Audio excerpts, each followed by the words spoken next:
Hey,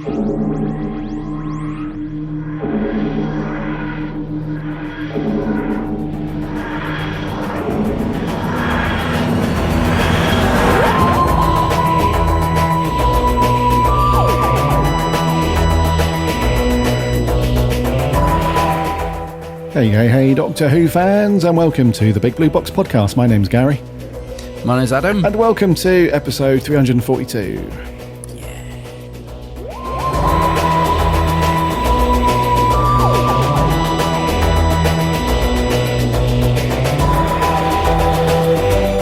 Just keeping that rolling a little bit longer. It's a good one, that. It's good, isn't it? The themes, yeah, it's a good one. Well, I hope you are having a good week and you're keeping well. You've had a cracking week. And that you've all managed to do something Doctor Who related. Indeedy. It's been a funny old week, you know, for the old actors having their name thrown in the hat for the next Doctor again. Oh, what have we got now? I don't know if you've seen this one. So the Radio Times have gone balmy on it. So. Oh no, I haven't. No. Yeah. Who have we got? Let me just set the scene for you. Sue Pollard. Let's set the scene before I get into it. You're at the Radio Times and it's a bit quiet. The editor comes to you and says, "What's going on with Doctor Who at the minute?" "Nothing's happening." "Well, exactly that, mate. Nothing's happening, so nothing to report." "Well, we can't have that. Just do some digging, do whatever you need to do. I don't know, just get something. Get some dirt." So the person goes off and literally, like us, cannot find anything, any more information. So what they do is they go back to a book that was out, that was published back in, insert date here. It was a while ago. Can't remember. We all know the book. It's a really good one. The Writer's Tale. Russell T Davies and Ben Cook. We know, we've spoken about it so many times. We recommend the book. Very all the good time. book. Yeah. The premise for the book is it's not a story or a novel, but it's like a conversation between Russell and Ben over email, and it's essentially the run-up, the pre-production into Series 4. And it lasts right up until the final scenes of Tennant's last special, which I think went out in 2009, I think. And anyway, this person at the Radio Times has decided to do a bit of research to try and find anything. So gone through the book, and there's a little bit in an email from Russell that talks about Russell Tovey. You know Russell Tovey? I do, yeah. Yeah, he's popped up in Who a couple of times. Yeah. And what was it? Not Alonso, something like that. It was Alonso, I think. Was it? Alfonso? Yeah. Alfonso, something like that. And anyway, there's one sentence in the book, and Russell says that he thinks Tovey is amazing, and I think I'd make him the 11th Doctor. Oh my word, it's him.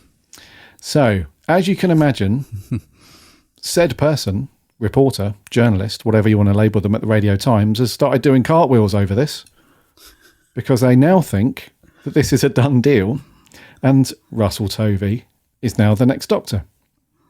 Wow. So, editor at the Radio Times has said, well, that sounds legit to me. Let's publish the story. We don't need Russell's okay on this. It sounds like it's a done deal. So they put the article out, and now the bookies have put his name in the hat, and now he's the front runner for the 14th Doctor. I'd be up for him, actually. Russell Tovey, when people say to me, who's the nicest celeb you've just bumped into? Not convention, you've just bumped into him on the street or whatever. I always say Russell Tovey. I just saw him in the middle of London one day, and he was so lovely. Because you're never sure. Oh, yeah, you see them and you're like, should I say hello? I better make up my mind quick because they're coming towards me, or shall I just let them walk past? And I said hi, and I just got chatting to him. Really, really lovely chap. He was in Being Human, wasn't he, as well? That went on for quite a while. I never got into that, but a bit too gory for me, that one. I remember trying to get into it because I really like Russell Tovey, and I thought, I'll probably like this series. It's a bit sci-fi. Nah, got too much blood and guts. But so he is the. Wow, that'd be amazing. Let me dig out my old selfie with him immediately to get it ready to post. Yeah. So that's a bit of fun and games. We always have this, don't we? In the run-up to a new Doctor being announced, there's always this circus where various newspapers and various media outlets, they all try and play the guessing game. They've all got a crystal ball. They all know what's going to happen. Then ultimately it ends up being nothing like what you thought. So I think him, and I think Lydia West is still up there. Yeah, she's still well. being heavily rumoured, isn't she? Would you prefer it to be like do you like the announcement shows, or would you, I mean, I don't think there's any way they could do it now in terms of like they could never do a surprise, in the actual show, keep it that secret that long. But some of the Jodie announcement was a bit naff, wasn't it, with that TARDIS, that rubbish TARDIS. But I remember liking the Matt Smith one. It went on a bit though. It was about a half-hour show, but it felt like it was more like 3 hours building up to it. And then it was a kind of like when they finally showed who the Doctor was. I think most people, including myself, were like, "Well, who's that?" And he went on to be a fantastic Doctor. Then he had the Capaldi one where he come out gripping the lapels. I don't know, I quite like the announcement ones, but I also think, God, wouldn't it be amazing if we didn't know right up until the actual moment it hit the screen? That'd be incredible. But there's no way, is there? Absolutely no way they'd ever be able to do that now. I don't think so. No, it's just impossible almost. But I hate sounding like a negative ninny bud, but I'm really not a fan of these reveal shows. Do you not like them? No, the last one that I watched was the Capaldi one. I think it was Zoe Ball. I think she was. Yeah, Zoe Ball. Yeah. It's just cringe, mate. It's real. It's a cringe fest. Why can't they ever do a really good offshoot factual Doctor Who program like this? There was one, I think, where they had Stephen Moffat there and a load of people. I can't remember which one it was. It might have been the Capaldi one. And it's such a cringe fest, mate, because it's just a glorified, what's the word? Everyone just gets asked the same questions for about half an hour, 40 minutes. And at the end of it, you just think, what was the point in that? Because you either have two types of actors who play the Doctor, right? You either have the type of actor that has been a lifelong Doctor Who fan, like David Tennant or Peter Capaldi, those kind of people. And they know the show pretty well, and they've loved it for a long time.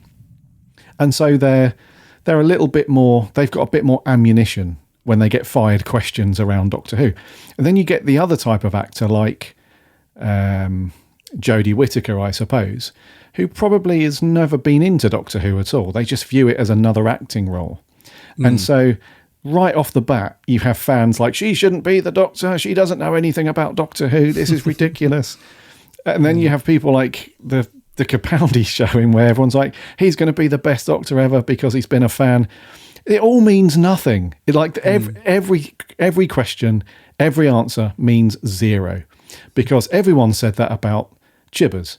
Everyone said, he's a lifelong fan. He's been on an interview show back in the 80s or whatever, talking about Doctor Who. He loves it inside out, knows it inside out.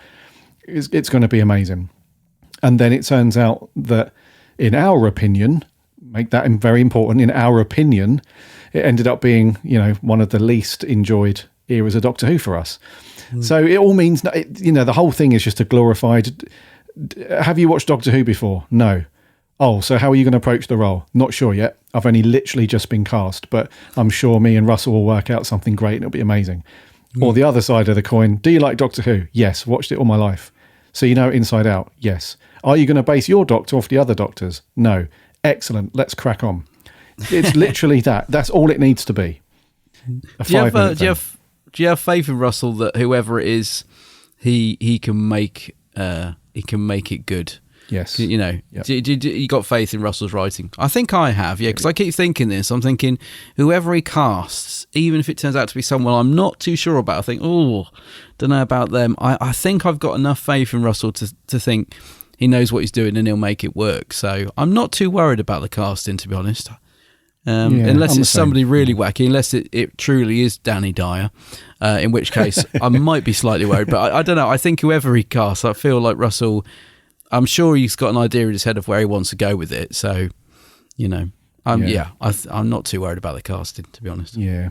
Here's the thing with Russell coming back. And I know you and I spoke about this at length when we did the first episode immediately after that news broke. But the thing for me with Russell is that although we gush over his era and we always say how great his writing is and all that stuff, which it genuinely is, I think there's a couple of things now that are very much in his favour coming back, because I think if this had happened maybe just a couple of series after he left, and then he was coming back, it might almost feel like not much has changed. Like we've had a different showrunner just for a couple of series, and now Russell's back and he's picked the baton back up and off we go. But I think the amount of time that's gone by since he left Doctor Who and now, if you think about all of the amazing stuff that he's written and put out into the world, that surely has got to have an influence on his writing now. I mean, he was a great writer back then, obviously. But if you just think about all the successful award-winning stuff that he's done in that gap, I think we're going to see a different Russell. Oh, come definitely. back for Who, almost certainly. Yeah, so I think that's in his favour. And that then leads on to his casting for the new Doctor. I think he's going to have a much more of a, what's the word? A wider view of the world in terms of, actors that are available and stuff for that. And then secondly, this is very much feels like it could be a kind of a reboot, but not a reboot, if that makes sense. So when Stephen took over and when Chibbers took over and so on, the show was very much just rolling along as it had done for ages. It was always made in Cardiff, always by the BBC, always these things. But now that the BBC have handed the reins over creatively to Bad Wolf, and we've got all that stuff going on, and then what I just mentioned about Russell, I honestly think that the pinning all of the hopes on just a name, as in Russell coming back, is a little bit short-sighted for a lot of people. I think you have to look at the wider picture, because yes, it's great that Russell's back, but I think all of these things contribute to it. It could kick off a new era of Who that could be, hopefully, should be fairly amazing, dude. And I think the casting will be an important part of that, as it always is. Yeah, I think Russell's been talking a bit more about why he came back as well, and he just said it's the passion, really, isn't it? It's just something he cannot leave behind. When he did things like It's a Sin, he very much had it in his mind that he knew that was going to be one series. He knew what to do with it, and that was the end. And he said with Doctor Who, because of the format, you can't really ever end it. It's always there if you want to pick the baton back up. And I think over the years, he's obviously just been festering ideas. And now he wants to get them out there. So, it makes sense that he's coming back, I think. Whereas it didn't when it first got announced. It's like, why would he want to come back? But, yeah, I think it's just, he's got something he wants to do with the show, clearly. I'm excited to see what. Indeedy, yeah. And just very quickly, lastly on this, do you think he will coerce Stephen Moffat into coming back and writing at least one ep? Well, do you know what? I'd love to see those two collaborate again, because I think, well, we a lot of people feel this, that Moffat's strongest episodes were under the RTD era, when he didn't sort of have the big pressure on his shoulders of being showrunner. I think Stephen, I do think Stephen's a great writer. If anything, I think he's got so much in him that he's got so many good ideas. I think he doesn't always he puts too much in, he throws in the kitchen sink. And I think with Russell there, you've got someone to sort of cherry pick the best of those ideas. And I just think they'd be great together. I almost wish they were both coming back as like a joint show running team. I think they'd be fantastic, because they get on really well, don't they? As, outside of the show, they're good friends. And I would really like to see Stephen come back. I think, despite certain issues that Stephen had as the showrunner, I think he was great. And again, he's got that passion. He loves Doctor Who, and I think he was a great writer. I really do. I think we'll look back on Moffat a bit more fondly, because I mean, RTD, brilliant writer, but with Moffat, there were, when you look back, there are things we forget that weren't so great. I mean, it's not everything in the RTD era was amazing. It just had an amazing overall feel to it, and I feel a bit like that with Moffat. No one's 100% perfect, but both of them were very strong, very strong writers. Yeah. Oh, I totally agree, dude. Yeah, I'd love to see Moffat come back. I would, and write a neat, awesome little two-parter, because his two-parters were really good. Let's not beat around the bush. Some of his stuff, especially those two-parters, and they were really, really good in his era when he actually wrote them, not just oversaw what was going on. The Doctor Dances and Empty Child are two of my favourite. It's just such a good two-parter, so well written. Mm-hmm. Amazing stuff, man. So maybe series one. Yeah. Maybe, because them two did get along very well, like you said. When you saw them together at signings or conferences, they're always having a laugh and a crack, and we know that they spoke and they do speak quite regularly. So who knows? But it would be good. Would be good. Would be amazing. Yeah. Anyways, Russell Tovey. There you go. There's another name for you to ponder over. The new 14th Doctor. Yeah. Another name for you to argue about on Twitter and shout at each other and complain to each other as to why he should or should not be the next Doctor. Of course, it might be irrelevant if David Tennant is the next Doctor returning. Who knows? It's all up in the air. It's fun. I'm staying out of it. It's exciting. Staying out of it. Okay, dude. Tell us about Fantom events on Saturday. Tell us. Oh, yeah. So, yeah, this Saturday I popped over to Chiswick to the latest Fantom event. And despite Storm Eunice doing its best to ruin the day, I mean, it was a blimmin' nightmare journey getting there. The weather's causing havoc over here. But, yeah, once I got there, it's fantastic. Katie Manning was there and Sophie Aldred. And they're just two of the nicest, I think, people to meet from Doctor Who. They really are. Yeah, they're just so engaging with the fans and everything.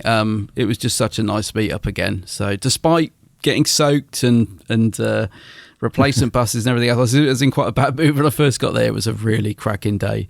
Always such a nice meet up, those events. And Katie is just, she's just lovely. And I think Katie loves to hug. Anybody who's ever met Katie Manning will tell you that she loves to hug fans and stuff. And I think she's found social distancing very difficult. And in the photo studio, we were sort of back to the TARDIS prop that had been between us in the previous shoots had been removed, and we were back to sort of being next to them. And I think Katie really appreciated that. So, yeah, nice. It was a really good day, mate. Really good day. Oh, that's cool. Yeah. You often speak about the Fantom event very fondly, and they're good, aren't they? Because they're, like you always say, they're a bit more small scale, a bit more intimate, and yeah, they are very good. Yeah, nice events. And I've got the BFI one coming up in 2 weeks, which I'm really excited about, the Revelation Daleks, which you didn't manage to get a ticket to, dude. But don't worry. Oh, no, I was going to say there's still hope, but then you've got something on that day anyway, haven't you? So you can't go.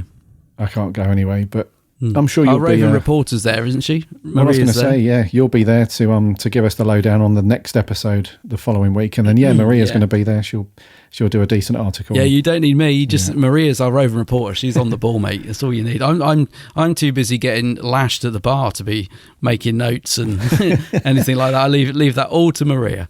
Yeah, I was going to say, you could report on the first half of it where you actually sit down and watch the thing. When I could, the bit I can remember, yeah. And then about 20 minutes after that, it's game over. Yeah. Exactly. So, they've started doing quizzes afterwards as well, the quiz wrestle, and I'm going to do that. That's when the drinking starts. So, yeah. Nice. Okay, well, that's going to be cool. So, yeah, as Adam said, our reporter Maria, she normally does a decent one. So, look out for that on the old website. So before we land or jump in the TARDIS and do this bit of news and then onto the review, please, dear Doctor Who listener, make sure you follow this podcast or subscribe in your fave podcast app so you don't miss a show when they land every Friday. If you're new to the show, then welcome aboard. It's great to have you. And if you're a long-time listener coming back, one of the grizzled ancients, then it's good to have you here as well. It's great to have all of you here as we waffle about Doctor Who. So make sure you follow the show. You can listen to all of the episodes for free as well over on the website, which is www.bigblueboxpodcast.co.uk. They're all on there for free, and also our reviews and articles from our cool writing team. We had a review up there this week. Last week from Jordan, which is the Watchers review from Big Finish. And we also had a really good article from Harry where he started to rank all of the modern Doctor Who series, and part 1 is up there for you to get a cuppa and read through that. It's very good. So make sure you check those out. We're on the socials too, Instagram, Twitter and Facebook. Links on the website. We chat Doctor Who throughout the week, and we have a free Discord server. Again, there's a link on the website. Hop over there and chat Doctor Who with other Who fans. And lastly, remember to follow Adam's channel over on YouTube. Make sure you do this. It's called The Geek's Handbag. Yes, don't forget to remember to go and check out my YouTube channel. Here we go. Don't forget to go and do it. Please remember. I used to do videos on the Fantom events actually until I was told you're not allowed to film there. But there's lots of convention videos on there anyway. I did you probably haven't seen it, but I did an LFC one recently, which was quite cool, little vlog. So yeah, loads of Doctor Who videos on my channel. Go and check it out. Indeedy. Adam's on the socials too, Instagram, Twitter, and the Facebook under the same name, The Geek's Handbag. So go and stalk him and chat Doctor Who about Doctor Who. Does anyone use Facebook anymore? It's amazing. I used to get so much interaction on Facebook. It's dead now. Whenever I post anything on Geeks Handbag Facebook, it's just nothing. And yet Instagram and Twitter, it seems to be thriving. But yes, is Facebook just a bit of a... Is it? Yeah, I thought so. Yeah, you'll probably make some changes to our social. I'm going to set up a MySpace, I think. A MySpace, crikey. Yeah. Wow. They're all on the TikTok, mate. That's where it's all at. The TikTok, yeah. What is it? Someone tried to show me the other day, and I tell you, because you know I hate technology or anything. He does. That isn't just the most straightforward. I hate, yeah. And someone tried to show me how to use TikTok the other day, and I just lost my mind. Yeah. I hate it. But I'll probably end up on it at some point. Yeah. The MySpace thing sounds good. Do that. Yeah. Yeah. Oh, yeah. I'm on it somewhere. Yeah. Vine. We'll do some Vines as well. Oh, Vine. Oh, my God. Yeah. Anyway, let's jump into TARDIS, mate, and do this bit of news. I don't want to do the news, but we'll do it anyway. No, I don't, but let's do it.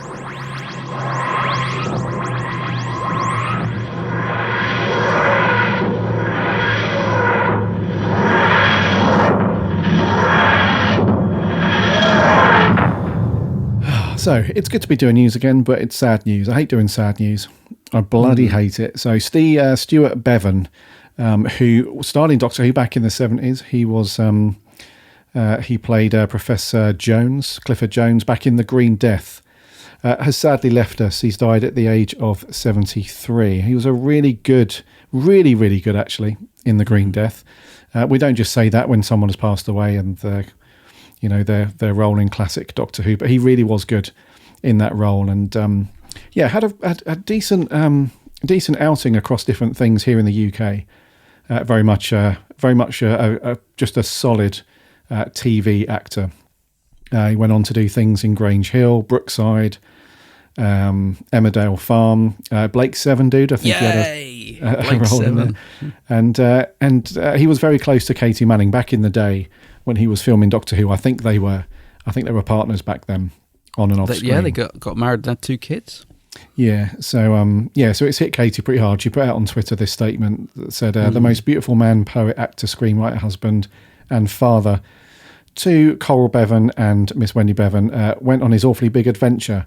He was the love in my life for many years, on and off screen, and our wonderful friendship continued to the end, which is lovely. That's it's lovely, isn't it? That's typical Katie as well. Just strikes me, she was such a lovely person, as you said. So, so sad news, dude. Stuart's left us at the age of 73, but a cracking part though in The Green Death.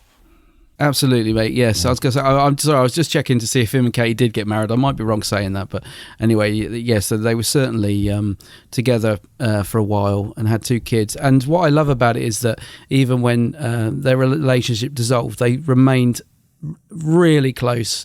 Right up until his death, they were such good friends. And you can really see the love and warmth between the 2 of them. So I got to be honest, when I heard this news, this really hit home yesterday. It's always strange to get upset about somebody you don't really know. I always think if you've got a favourite musician or something and they die, and you see everyone sort of on Twitter, pouring love out, and you think, well, yeah, it's all good, but you don't know them. But I have to say, I genuinely felt emotional when I heard this, and I think maybe because I just love the relationship that him and Katie had.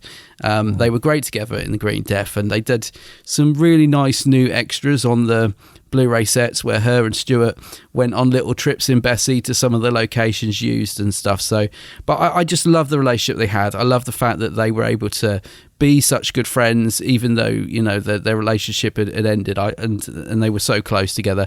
And I met Stuart once, maybe twice, and I have to say, I mean, the memory I have of meeting him at the old Cop Thorn. Remember the Cop Thorn events we used to go to? Cop Thorn Hotel. Yep. They used to say Windsor, but it was Slough.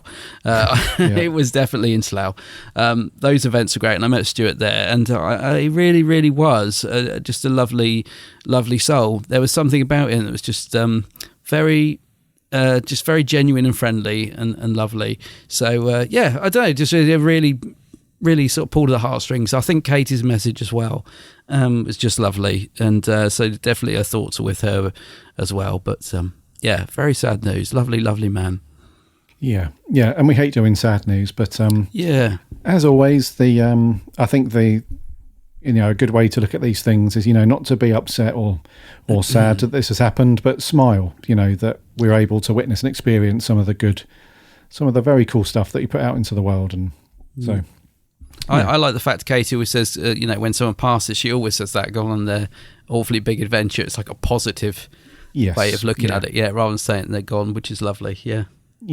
Anyway, so Stuart Bevan leaves us sadly at the age of 73, but a very cool legacy left behind with his acting career, and specifically for us, the Green Death. So might give that a watch at the weekend. Yeah, I was thinking the same, actually. Yeah. Yeah. Rightio, dude. News done. Let's get on to our review. So this week, what have we got? Yeah, so we're on to Children of Earth, and this time it's day 3. John Frobisher is a good man, and better than that, he's expendable. Right, where do we start? What are we looking for? If anybody finds out what I'm doing, it's treason. You're the only friend we've got left, Lewis. Stephen, what is it? What are you doing? Just look at me! The 456 chose Britain. They designated the location.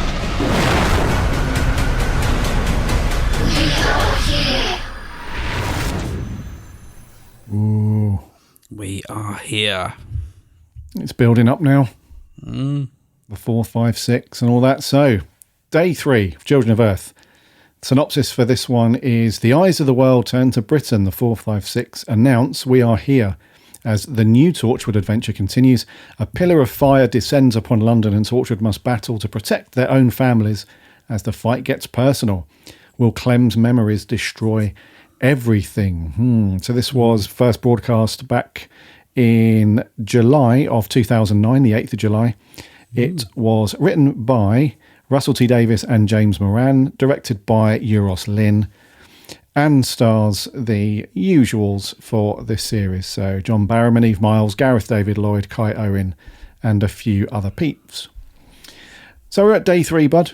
I think we've been really positive so far, the first 2 eps, the first 2 days of the story. But what did you think to this one, mate?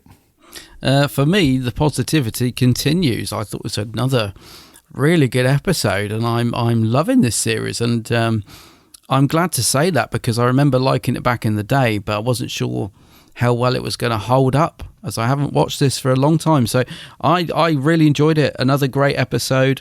I was slightly worried for about the first 10, maybe 20 minutes of it. It felt I was beginning to feel like this might be a filler episode. It did start off a little slow, but once it got going and things again are really sort of kicking in, especially the ending. And it's the good thing is it's been long enough since I watched this that it's still feeling very fresh. So when the reveal came about Jack at the end, which obviously we'll get onto about what he's done, I mean that it was like I'd completely forgotten that. So it was really like a shock. I was actually a little bit open mouthed. I may as well say it. It's not like we're going to do spoilers, isn't it? When they reveal that Jack gave away 12 children and he was there in 1965, I was a bit like, what? It feels like I'm watching this afresh. I've completely forgotten the story and I'm really engrossed in it. I tell you, I'm really, really enjoying it. So it's a little slow to start. I was beginning to think this might be the filler episode, but no. Once it got going, I thought it was great. I just love the fact it's just rolling along really nicely to me. I've had to mark it just slightly lower than the previous 2 days. It's not quite as good as the first 2 episodes, mainly because of the start, I think. But still a good one for me. I still thought it was very strong. I thought the cast were very good in it. And it's just ramping up really, really nicely. It's sort of keeping me right on the edge. You just sort of want answers, and it keeps throwing in lots of nice little breadcrumbs the whole way through. It's just really keeping me engaged. So yeah, I'm liking it a lot so far. Yeah. Good stuff, dude. So it's a thumbs up. Yeah, a thumbs up from me as well, mate. Cool. Yeah, the positivity continues with this. Dude, I thought this was a cracking episode, mate. I honestly thought when I got to the end of the episode and the music kicked in and the next time trailer, I was like, I'm really struggling to not watch the next one. Yeah, I was as well, actually. I really wanted to move on to day 4. Yeah, same. I thought, God, that was so... But especially the last, like you said, it does start off a tad slower, not too bad. But once it gets going, once you're sort of 20 minutes, half an hour in, it really does just...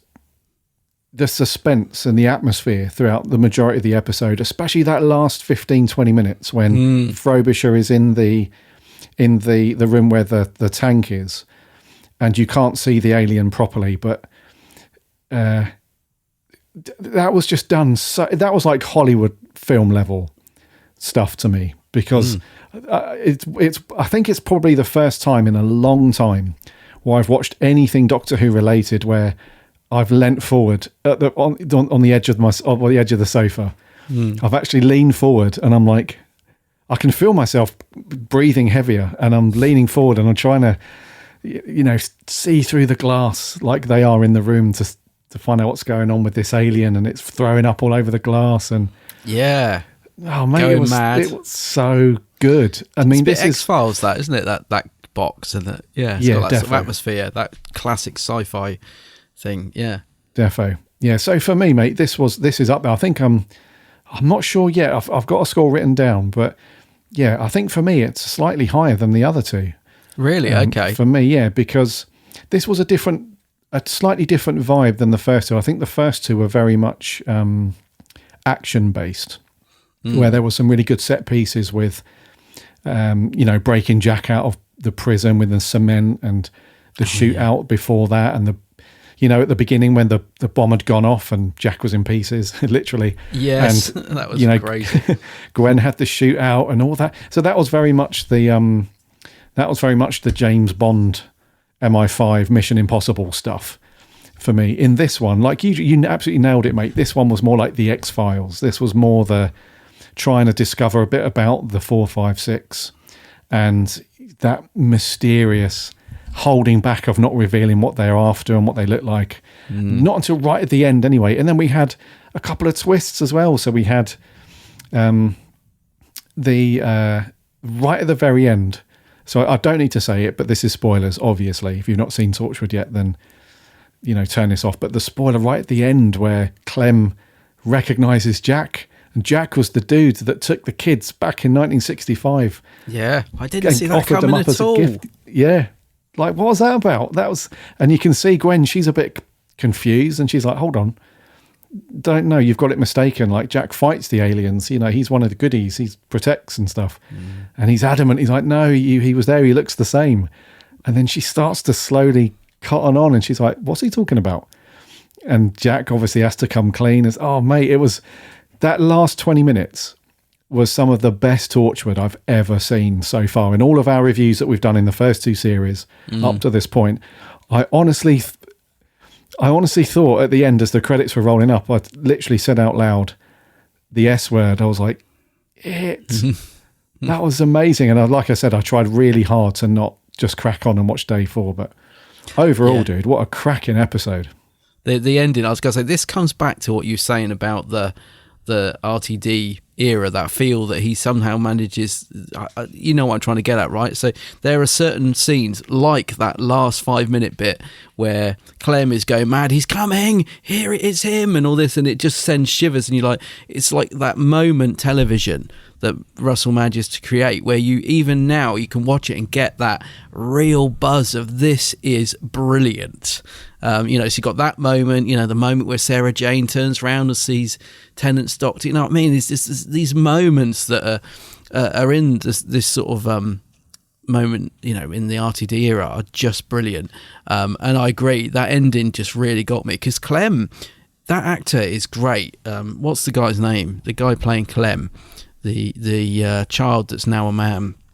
He's doing. He's really, really doing a great job with that Paul character. Copley. He's so believable. Yeah, when he sees Jack, and also the way it was shot as well. So the way Jack just comes out of the shadows and his face, and kudos to Barrowman. He's really, really hitting the mark for me in this series. He's just taking it totally seriously. And I feel like he's really into it as well. I feel like he's really sort of got the performance nailed down. So yeah, it was a brilliant end to the episode. And just like you, I I would have quite happily put on the next episode. I really wanted to actually, but I didn't. But yeah, really, really good stuff. And I love it, like that feeling you get, you know, at an end of an episode like this where you just cannot wait to watch the next one. And all the stuff with Frobisher as well, you know, what's going on there. He's being used, and Capaldi's playing that brilliantly. He can see it in his face that he's starting to question why he's the one that's being pushed forward and stuff. There's so much going on that's being brilliantly played out on screen that I'm just loving this series. Probably even more actually than I did on a first watch, and I loved it on a first watch. I really hope the next 2 episodes stand up, finish it off nicely, because it's been a brilliant start to this series the first 3 days. Yeah, absolutely, dude. It's and I think, correct me if I'm wrong, but didn't they broadcast this out all in 1 week? Didn't they do night after night? I honestly can't remember, but that does sound familiar. Maybe they did. I can't remember, to be honest with you. You might be right. Yeah, I mean, that would have been really cool. Can you imagine? Actually. Yeah, just a whole week of Torchwood. That would have been very cool. Yeah. Yeah, I think you're right. You know, I could be wrong, but yeah, I'm pretty sure we read that when we did our episode or day 1 review. That would have been cool though. Like, you settle down a night, you know, 5 nights of Torchwood. Yeah, I mean, I watched it when it went out. They did, mate. So 6th of July, 7th of July, 8th of July. Yeah, they showed it over 5 days. Yeah, so I would have watched it every night. Yeah. Amazing. So you wouldn't have had to wait long for the next day. You probably needed that, though, I suppose, in a way, just to keep the momentum going. Yeah. I would say so. Yeah. Oh, I've just realised that day 4 was written by a different. Oh, but actually, John Fay writes the next episode. I was getting worried because I was thinking, oh no, because I want it to be good. I've enjoyed this so much. I don't want it to like take a dip at the end, you know, like Flux. So Russell wrote the first one, then John Fay, then Russell and James Moran, then next week's John Fay, and then Russell writes the final. So yeah, it's all good. But yes, I think whoever these people are right now, obviously we know RTD, they're doing a good job. Yes, yeah. And it's superbly written as well. It's got a really good mix of.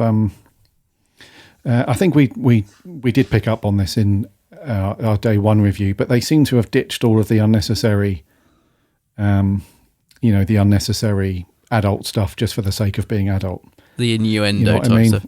Yeah, and all that gumph, and I think we criticise that quite heavily in series 1 and 2. Yeah. And it just feels like they've almost cottoned on, haven't they? Like, okay, we don't need to throw a sex scene in here. We don't need to have Gwen and Jack flirting all over each other to provide any kind of well, I guess they were trying to provide like a little bit of an extra nugget of something for you to get into as fans of the characters. But they ultimately add nothing to the story. They were just superfluous. You know, this is an adult show. Because they could be adult, yeah. Yeah, so we'll have them swearing in the odd sex scene. But a couple of times it was all right. There was a couple of things that they did with Owen's character that were kind of like that, which fed into the type of person he is, that character. But overall, it was a little bit, oh, here we are again. You don't seem to have any of that in this series, do you? Like, every episode, it's always been, right, it's down to business. Like, the threat is all obviously very big with the 456, and Torchwood is down and out almost. The hub's been, that's gone, which we see in this one. Yanso very proudly announces the new Torchwood hub, which is just an old abandoned warehouse and stuff like that. But yeah, and so there's literally no time and no room to have all the silly flirty and all that stuff going on. And it would have been stupid anyway, because if we think about the character progression a little bit, Gwen and Reese, is it Reese? Reese, yeah. I keep wanting to say Kai. That's the accent. I know, same. I do that all the time. Yeah. Yeah, Gwen and Reese are in a really good place right now with the, her being pregnant and stuff. There's a little bit of a tiff. He finds out that Jack knew before him. And that was the thing. Yeah, a bit of a tiff. But overall, the character's in a really good place right now. So I think the focus has maybe shifted back to Jack now, where we're still finding out things about his past, bit of a shady side. We're not sure why he delivered the kids as a gift to the 456 in the first place back in 1965. So yeah, the twists are coming and the character stuff the focus is back on Jack, which is good. But the writing, dude, was really good. It was mature enough to be a more adult version of Doctor Who, which was what Torchwood should be, but it wasn't superfluous. We didn't have lots of swearing. There was the odd swear word, which was quite cool. But it was needed. It was there because, it was the scene required that, I guess. But I what do you think to... Sorry, what do I think to? What did you think to the progression of... Because we'll get onto some characters individually in a second, but the progression of the characters in general are good up to this point. But what did you think to the progression of the aliens at this point then? Because we had that really big build-up throughout the first 2 episodes where you didn't see them, you just heard them through the children. And then they constructed that glass cage thing for it to survive in while it's on Earth. And you never saw it right up until the very end. And now in this episode, it's here and it's communicating everything, but you still can't fully see it. What do you think to the aliens in this bit then? Because so far in Torchwood, the aliens have been a mix of completely ridiculous cyber girlfriends, some things like that. Or it's your very typical guy in a mask, Weevil, knocking around sort of thing. What do you think to this approach though? No, I love it because, like you said, you're just on the edge of your seat trying to see what the hell is it by having it in this sort of misty cage and the little voice indicator thing at the front of it. It's brilliant. It feels like classic sci-fi, and I think it's they've done a great job in making it scary because although we only really see the claw, or I will keep thinking of the maca as well every time I see the claw or the whatever it is that's bashing around in that cage. They make it scary by just the fact that every now and again, and you don't know when, it's just going to lose its rag. It's just going to go absolutely crazy in the box. And it just makes you go, oh my God, what is going on there? So they've managed to make something we can't see terrifying. In fact, probably by not being able to see it is making it even more scary and intriguing. And I think the actors around it as well, the way that Frobisher is sort of tiptoeing towards it to speak to it and everyone else is just standing as far back in the room as they can get, just builds up the fact that this thing, and the fact that we're now learning that it's visited Earth before and it's clearly something not to be messed with because they're all terrified of it. They've really sold the threat of the 456. It's terrifying, and yet we haven't even seen it yet. And I can't remember if we do see it. I don't think we do. I could be wrong, but I don't know if we ever fully see it. I'm intrigued to see actually if we do, because I can't remember it if we do.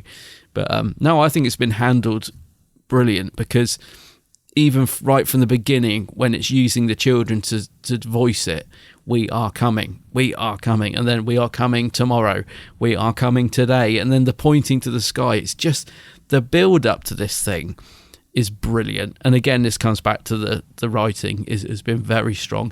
To me, it's just really great science fiction television. And I just wanted to quickly come back to what you were saying about the sort of the crudeness and stuff that we got throughout series 1 in particular of Torchwood.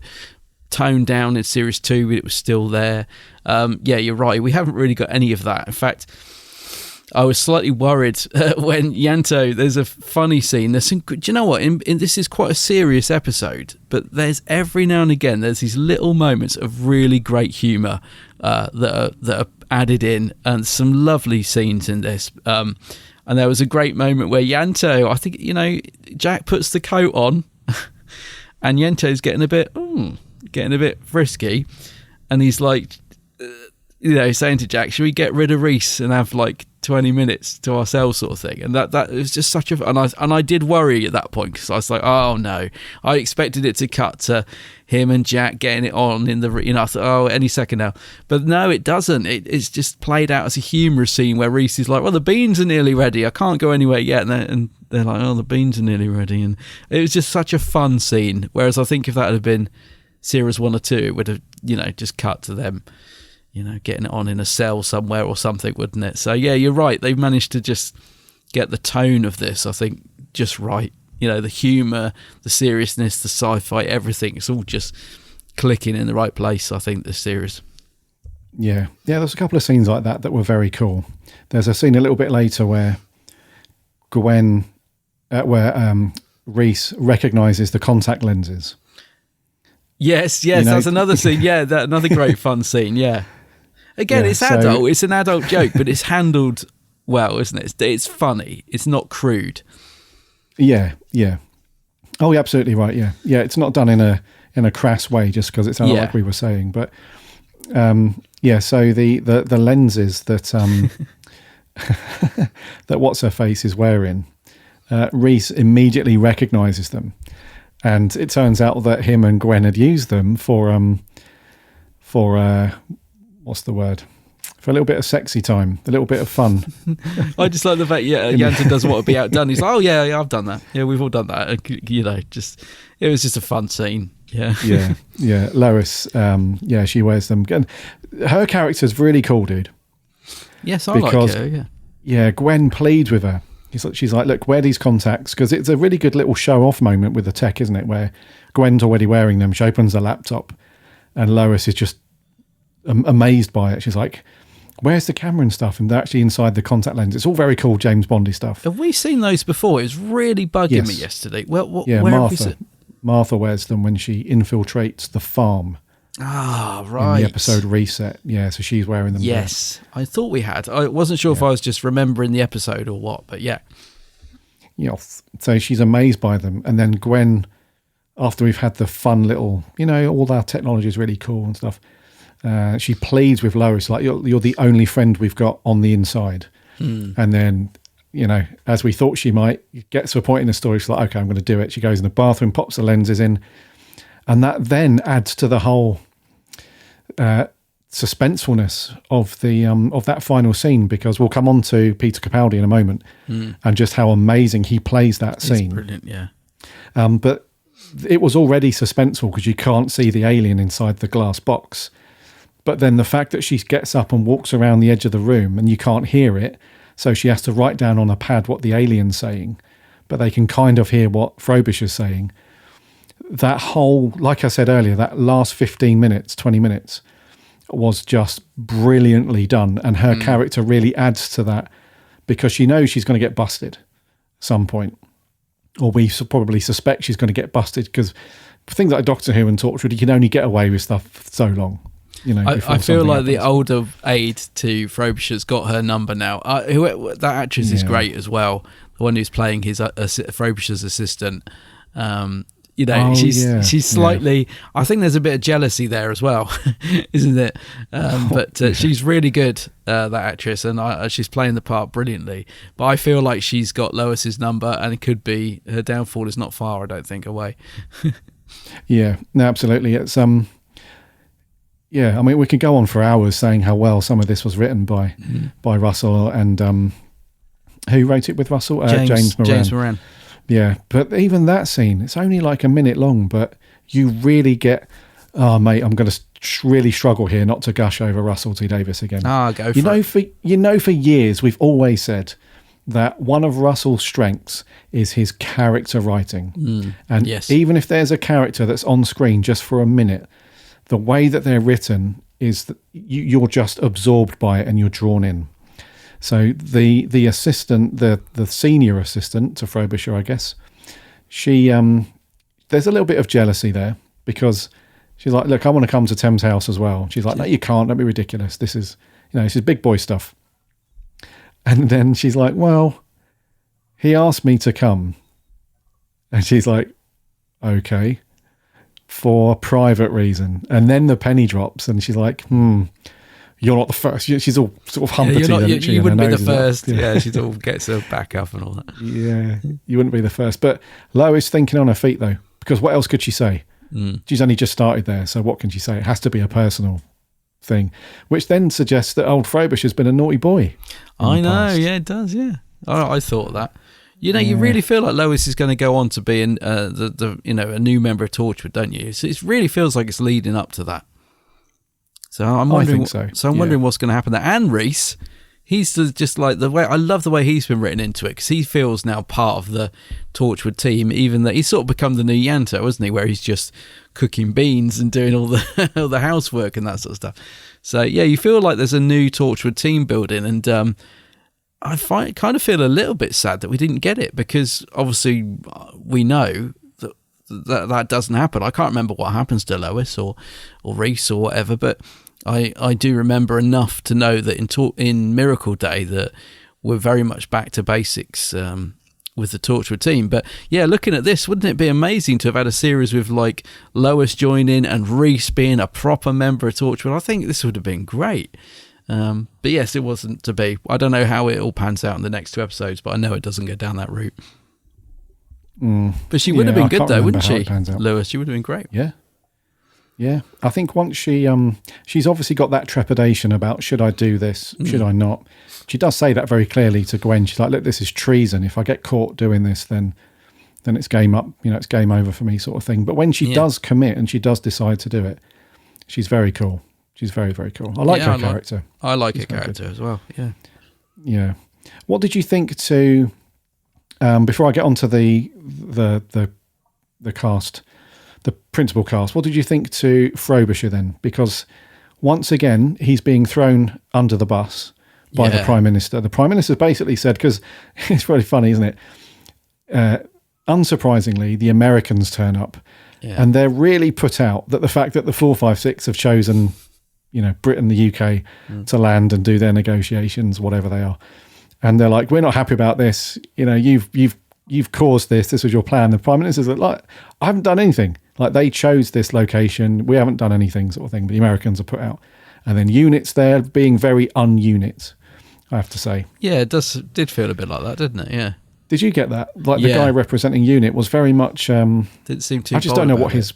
Yeah, I just don't know what his game plan is. He's just there with some army general from the US, and both of them are very unhappy with the Prime Minister, even though he said to them very plainly, this has nothing to do with me. This is, let's continue just to throw Frobisher under the bus. He's expendable. He actually says that he's expendable. Yeah. So he knows it as well. Frobisher knows it. He can tell that at any point his time's going to be up.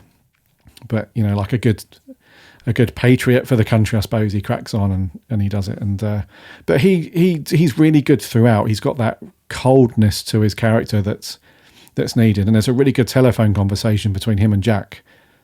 So Jack calls him. So he goes into his house, steals his wife's phone. Jack calls him and says, you have to let me in. I can help. I've witnessed these things before. I know what's going on. And Frobisher's very much like, well, we've got it covered, but thanks. And then he's like, well, I think he sort of tries to insinuate that he's going to cause harm or at least kidnap his wife and kids if he doesn't. And then Frobisher's like, well, I've got your daughter and your grandson, so touche kind of thing. There's a little bit of a to and throwing.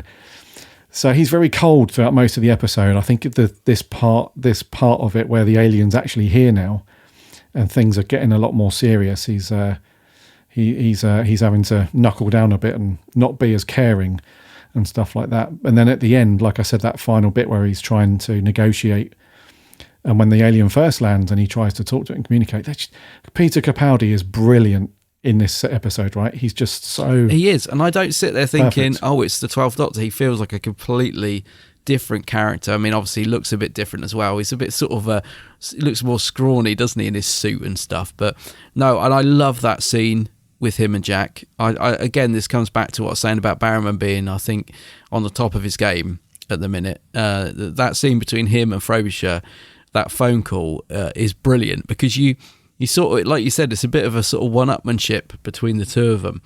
But yeah, it's a really good scene, that. I like that. It's great, isn't it? Yeah, but I agree with Frobisher's great. I mean, you feel sorry for him, but you also, because like you said, he is being thrown under the bus, but you also feel like, I don't know, like you said, he's probably had his faults, and there's probably a reason he's where he is. But yeah, but Peter Capaldi is playing it really, really well. I like the bit when he gets out of the room as well, and he just collapses down the wall. The sort of the fear he's allowed to let out to show his fear. When he's away from them, the 456 and all that sort of stuff. Yeah, I thought Capaldi was perfect in this. The way he played the character, because it does show a real sense of what's the word for him as an actor, because versatility. Yeah, because he could have easily been one of these actors where some actors, they're just them in whatever show they happen to appear in. It's more, it's that person rather than the character. I think Capaldi's got that really great way of, he never ditches the seriousness of what's at hand, and he never does weird things like with accents or anything like that. But the way he just comes across on camera, if you think about him as the Doctor, him as Frobisher in Torchwood, and then something like his character in The Thick of It. Yeah. All dress really similar. Well, Doctor Who could probably, all dress very similar, especially this and The Thick of It. All based in various points, an office of some sort, at some, but just three very, very different characters. But it's hard to explain, isn't it? But three very different characters, but very much Capaldi, if that makes sense. No, it does. Yeah, you don't sit there. Yeah, you do. You don't sit there thinking, "Oh, that's Malcolm Tucker, isn't it?" In a different show, or that's the 12th Doctor in a different show. You don't get that at all. He just feels, it feels like a different character. And you're absolutely right. And it's a strange thing to say because he's an actor. Of course, he's playing a different character. But you're right. There are some actors that just, no matter what they do, they sort of have the same mannerisms and the way they play a part. They're sort of the same person in everything they're in, and sometimes that's what people want. They want them to be. They don't want them to be someone else. They're like, oh, so and so's in this show tonight, I like them, and they want them to be the same. And so for some actors that works, but yeah, Capaldi's definitely got a versatility about him. Yeah, defo, very good. What about, so a couple of smaller part members we've already spoken about, so the Prime Minister and Frobisher's assistant, who's very got the hump big time with Lois, and that's plain for all to see. And we also had old Clem, so Clem MacDonald, Paul Copley. Brilliant performance from him. He's so good. Yeah, really sells that end scene. God, well, he's and I like him with Gwen as well. The scenes between him and Gwen, they're brilliant together, those two. Gwen's so caring towards him. I think they're brilliant together. But he's excellent, that guy. What's the actor's name? Paul Copley. Brilliant. Yeah. Very, very good. And he provides a little bit of, I wouldn't say comic relief, because he's not coming across intentionally as funny. But you do think at times like, oh my God, he's a complete nut job. Yeah. With the this bit in the whole pub and stuff, yeah. Yeah, like he's chatting away to himself before he gets arrested, and this whole thing where he can smell certain things. Yeah, that's interesting. Yeah, that's kind of weird. So it's not light relief or comic relief or anything like that. It's just provides a different vibe to what's going on with the rest of the story, which I think is needed. But he's very good. Very, very good with that. And yeah, that last scene where he's crapping himself. He's like, I can smell, like he knows that Captain Jack's coming. He can sense what's going on. Yeah. And he's crapping himself, and Gwen can't work it out. And you're right, actually, John Barrowman nails that part of it at the end, where he's just so unlike Jack to commit to the truth that early. Exactly. Yeah, he doesn't like try and deny it or anything. He's just like, it's game over. I've just got to confess. Yeah. Oh, good dude. That was so good. Right, so let's talk about Gwen Cooper then. Eve Miles, another good one for her, do you reckon? I thought she was really good. Yeah, again. She's brilliant. The thing is with Eve Miles is she's just so natural in her performance. It's hard to explain really, but she feels like a real person. It doesn't feel like somebody on the screen acting. Like if you watch a soap, it's just somebody just reading, like they're normally of a sort of standard that's just, it's not realistic. With somebody like Eve Miles, like even something as simple as just being on the phone, when she does that, she has a phone call earlier on, I think to Reese or somebody, I don't know, and she's just walking down the street and she's like, okay then, bye. It's just she's just playing it like she was really on the phone. She's just such a good natural actress. And as I said, I love the scenes with Clem. I love how she's really trying to understand him. She's really trying to protect him and take care of him. And I've said this before, she's so kick-ass, Gwen. I would feel safe around her. Like when she realises that he's going to lose it and they're in the traffic jam, she's just puts the foot to the throttle. Let's get out of here. I just think she's brilliant. I love the character, and I think Eve Miles plays her brilliantly. I wouldn't mess with Gwen. I'd want to be on her side. And she plays it so well. Oh, same dude. Yeah, same. What about Kai Owen as Reese? He's definitely the comic relief. Well, he is, isn't he? but he does it so well. He really does it so well. But also, he's good at the serious. I mean, he does normally get the comedy lines, but like when he loses it with Jack, or when he finds out that he found out first that she was pregnant. I mean, he's really good at the. And again, him and Eve Marks bounce up. They are such a believable couple. I know we've said that before, but they really are. You can just so sympathise with him as well. But yeah, he's great. Yeah, for sure. He's great. Yeah. And what about Gareth David Lloyd as old Yanto? He has a bit more to do there. There's actually a good scene where the thing I like about Yanto is that he's very easily proud of his work, even though he's been basically the tea boy for the first couple of series. Yeah. This one, he gets a little bit more to do. There's a really good scene near the beginning where Gwen has basically said, look, we're on the run, we're criminals. Why don't we just act like criminals? We need money, we need food, we need clothes, all the rest of it. So she trains them up on how to be thieves, basically. So there's a few scenes where they're in the restaurant, they're pretending to be the waiter, they take the card, off they run. That's a bit like Hustle, that reminded me of. Yeah.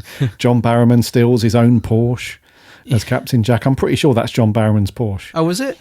Well, I could be wrong on this, but I remember, this is going back a little bit now, but I remember back in time to roughly, it might have been actually, I think roughly 2008, 2009.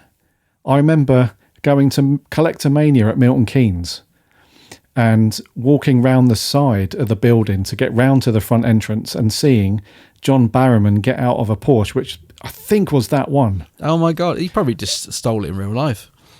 Yeah, so I remember him, and it was really weird. It was actually, that was really funny because as we walked around the corner of the MK Centre where it used to be in Milton Keynes, there was about 50 women and girls all standing on the opposite side of the road, and he was sat in his Porsche and he had his earbuds in and his sunglasses on and he was pretending not to notice them and he was on his phone doing something.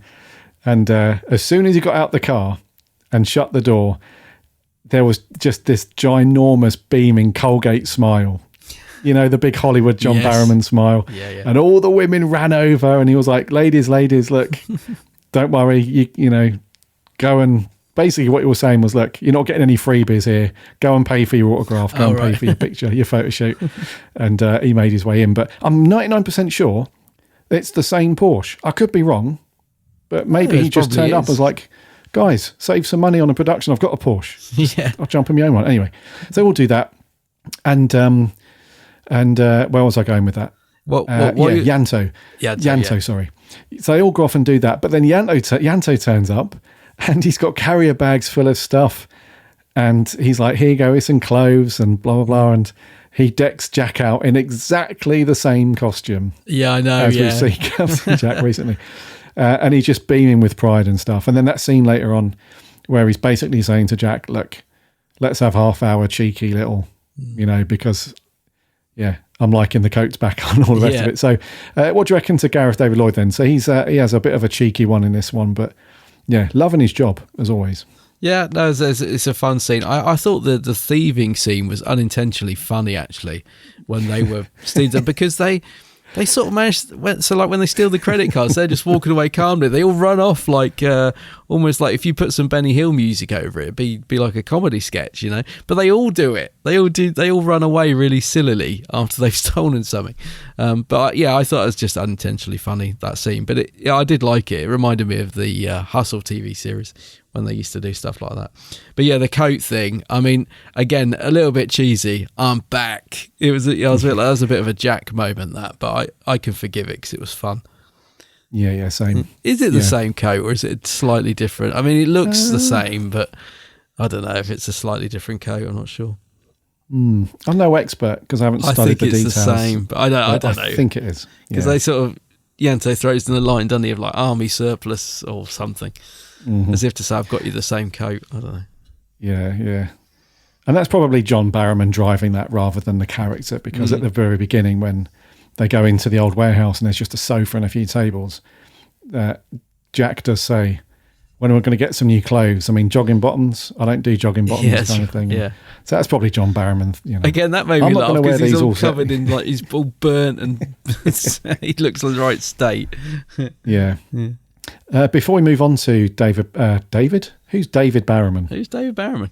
Before we move on to John Barrowman, one scene that I particularly liked was when just before Yanto gets cheeky, we have a little bit of lore around Jack's eternity. And he mentions the Doctor. Did you like that scene? Yes. So, for the benefit of the listener, who hasn't seen it, there's always this kind of debate around Captain Jack whether he ends up being the face of Bo in the series of Doctor Who. Love that idea. Yeah, or whether he's just out there somewhere still as Captain Jack. The age that he is now. Blah blah blah. There's always this thing about because they kind of left it a little bit open, didn't they? A little bit ambiguous where. Yeah, something. Anyway, we don't know. But Yanto does actually say to him, "What did it feel like when you were blown up?" Because it's a question that we all thought about when we saw that scene. Yeah, and especially the scene later on where his body's coming back together and rebuilding itself, and the whole Lazarus thing and all that lot. But he does say, it was, it's pretty painful. It wasn't not the best of days. Yeah. Yeah, so I think what Yanto was getting at, because he said, did everything just fade to nothing? Or did you actually... I think what he's getting at is, did it feel like you died and then you came back to life, or did it just feel really painful and then all that stuff? And he said, it was really bad, painful. But yeah, and then he mentions the Doctor, and he's like, the Doctor said, I'm a fixed point in time. And then we have that little sad bit where Yanto's like, well, basically what's going to happen is you're going to watch me die of old age, but you're going to be... around, and then you had a bit of a sad lip moment, and everyone was like, "Oh," but then Anyway, let's make the most of what we've got now. Let's send Reese off to the shop, and then we're good. But that was a really cool scene. What do you think? Where they mentioned it, because they don't rarely mention the Doctor that often in Torchwood. No, it was nice. It was a nice little reference point, I thought, to do with Jack, and it was fun because, like you said, it's a sort of serious, the realization in Yanto that he's gonna, die and Jack will still be the same and all that sort of thing. And then just to follow that up with the funny scene with Reese cooking the beans. And it was just a nice bit of writing, I thought. Yeah. Yes, it was. And then lastly, to finish on John Barrowman as Captain Jack, pretty much nailed it throughout this one. He's very good in it, actually. I have to say, he's doing the phone call scene with Frobisher. He was bang on it, and the scene at the end, amazing, and just all the way through. Actually, he's been very consistently good in this. I have to say. I also like his daughter. There was a brief scene where she was running away from the bad guys with her son, and you can tell that she's picked up a bit. She's a bit kick-ass as well. You can tell that she's picked up a few moves from her father. So yeah, she's a good character. I'm surprised she's not in it more, to be honest, because she's a good actress, and I thought she was really good in that little scene she was in when she was on the run. I didn't want her to get caught that quickly. When she turned the corner and that woman was at the end of it with a gun, and I was like, oh no, I wanted her to get away. But yeah, I think hopefully we'll get to see a bit more of her in the next 2 episodes. I think she's a pretty good character as well.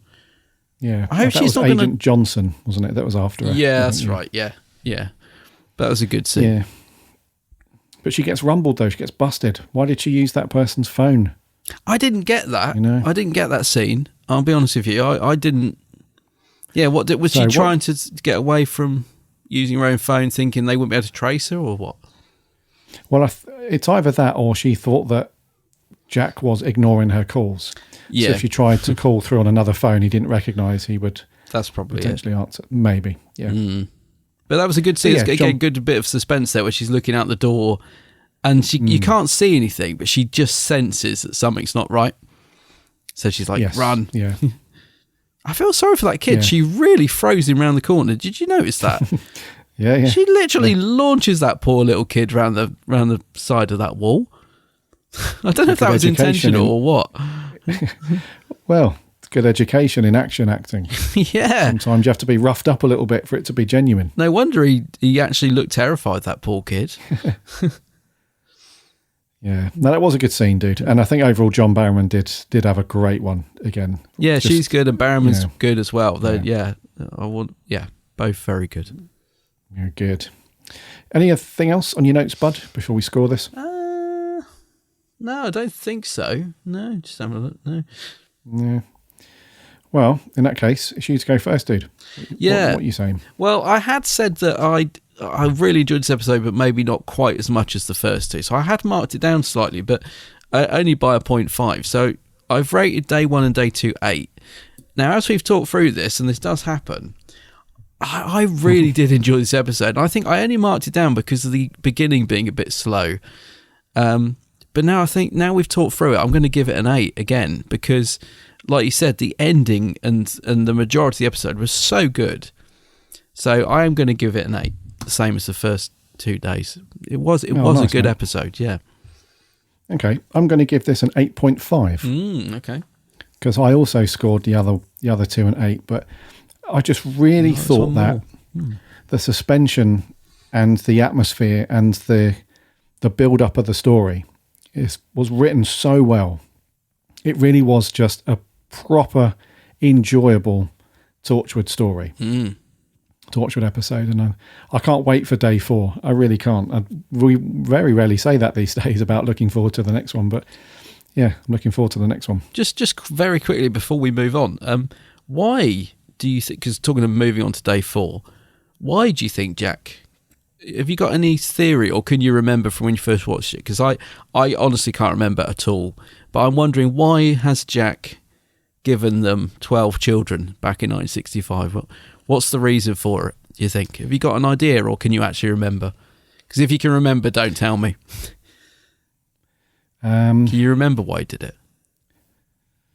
I can't. Or do you have a theory? I can't remember exactly. I think it's something along the lines of he was duped. I think the aliens were offering something back to the human race in exchange for but I can't remember exactly what that was. Okay, yeah, okay. Don't say any more then, because I can't remember at all, and I'm really flummoxed by it. Because again, I just love that they're showing a slightly darker side to Jack. This is what I like about Torchwood Jack, is he's lived so long that he's done so much, and not all of it can be good. So I'm very intrigued what's going on with him and whatever happened in 1965. Yeah, same, dude. Yeah, same. Okay, well, that's been a cool review. It's been an 8 from him and an 8.5 from me. We didn't have many reviews in this week. We're recording slightly earlier this week, so if anything that came through after Tuesday lunchtime, then I'm very sorry, but we recorded a bit early. But we only had a few over on Twitter. So Sam Dooley said, another strong instalment into what is maybe my favourite series of both Torchwood and Doctor Who. Continues at a great pace. Performances are fantastic. Music is awesome. Cinematography is great. And somehow this isn't the peak. It only gets better, a 9.5. Oh, I'm glad to hear that, because that's the thing I was worried about, that they were gonna be able to sustain the writing. So yeah. Will Sanger says, very strong continuation. The 456 as a threat is well demonstrated in their ability to tap into humanity's anxiety and have them cater to their desires. The selfishness of government corruption is given more depth, and it starts to show Jack's guilt in his past involvements. It very much does, Will. Yeah, very much along those lines. And lastly, Chippy T says, gets better by the episode. Not only government collusion with the past, but Jack too. We have security forces eavesdropping on and seizing civilians, high-tech eyewear gizmos, USA trying to run everything, Capaldi ripping it up, Clem is fantastic, and the ominous 456. Stunning, a 9 out of 10. 9 out of 10, okay. Some good scores there, dude. A 9.5 and a 9. With our ones, the average is an 8.5, dude. Okay. Or a 9, so good. So week after next, we will be back on to Torchwood, continuing with day 4. But in between that, next week, dude, what are we reviewing then? Yeah, so we'll be going back to the Hartnell era. And we're going to be reviewing Planet of the Giants. Okay. Planet of the Giants. Planet of the Giants, eh? I don't think I've watched this one in donkey's years, mate. It's where they get shrunk, isn't it? Yeah. I can't remember this one very well at all. I think I've only seen this one once. How many parts is it? Do you know? I think it's 6 parts. Oh, no, it's the car. Oh, no, I'm sure it's not 6. Tell me it's not 6. I was thinking it might be 2. I thought it was a 2-parter. I'm sure it's 6 parts. Oh no, is it? Oh no, it's 3 parts. I'm very sorry. Both of us are wrong. My I apologies. thought it was a 2-parter. It's a 3-parter. Okay, yeah, I thought, right. That's okay. Yeah. That's doable. 3 parts. Now, this could be interesting next week because we've said now consistently for the past 4 or 5 classic Who reviews where they've been either 4 or 6 parts, we've consistently said this would be a great, like if it's a 4-parter, we've said this would be a great 2-parter. Or if it's been a 6-parter, we've said this will be a great 3-parter.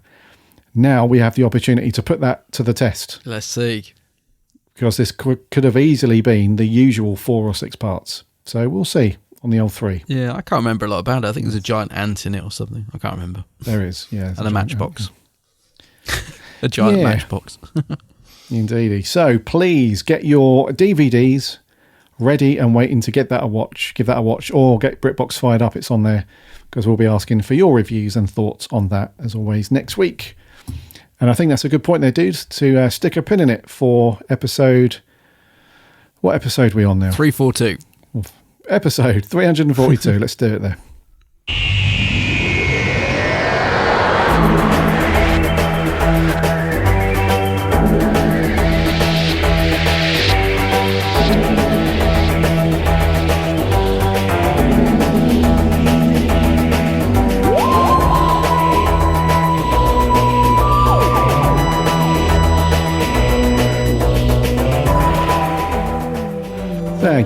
Thank you for coming back and listening to another episode. That was episode 342. It's great to have you here listening to us chat about Doctor Who and Torchwood in this case.